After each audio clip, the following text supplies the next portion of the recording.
Hi sisters, Rakhi పండుగ శుభాకాంక్షలు sisters అందరికి కూడా. Shri Sai Sudha restaurant Kodad madam. ఈ రాఖీ కోసము మా చెల్లెల కోసం తీసుకొచ్చాను కొత్త item muslin silk madam. Muslin silk short umbrella తీసుకొచ్చాండి. దీంట్లో ప్రతి ఐటమ్ కూడా కొత్త కలర్స్ మేడం గారు. ఏ కలర్ హైలైట్ మేడం. దీంట్లో చూడండి కలర్స్ 499 నుంచి 549 వరకు ఉంటాయండి. ప్రతి ఐటమ్ కూడా బాగుంటుంది చూడండి. న్యూ మోడల్ 499 నుంచి 549 వరకు రాఖీ స్పెషల్ అండి.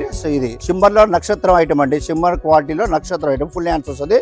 Caller model. దీంట్లో కలర్ చూడండి, ప్రతి కలర్స్ హైలైట్ మేడం. దీంట్లో మోడల్ చూడండి మేడం గారు. దీంట్లో ఈ మొత్తం కూడా ఐకాన్ టాప్స్ అన్ని కలర్స్ చూడండి ఎంత బాగున్నాయి కలర్స్. ఇది ఐకాన్ టాప్స్ మేడం. ఐటమ్ కూడా కొత్త న్యూ మోడల్. రేటు కూడా తక్కువ మేడం. 499 రూపాయలు మాత్రమే. 499, 549 ఐకాన్ టాప్స్ లేటెస్ట్ డిఎస్ మేడం. కాలేజీ పిల్లల కోసం బాగుంటుందండి. ప్లస్ రాఖీ స్పెషల్ ఐటమ్ అండి. Plus umbrella model madam. ఏ ఐటమ్ అయినా కూడా 499 మాత్రమే. చూసుకోండి. దీంట్లో వచ్చి ఖరీదు చేయండి మేడం. రాఖీ స్పెషల్ ఐటమ్ వచ్చింది చూడండి. నెంబర్ 1 ఐటమ్ మేడం గారు. లైక్ చేయండి, ఫాలో చేయండి. మీరు ఫాలో చేసే మేడం మంది కొత్త న్యూస్ వస్తాయి. మీరు ఫాలో చేయకుండా కొత్త న్యూస్ మీకు అవపడండి. లైక్ చేయండి, ఫాలో చేయండి.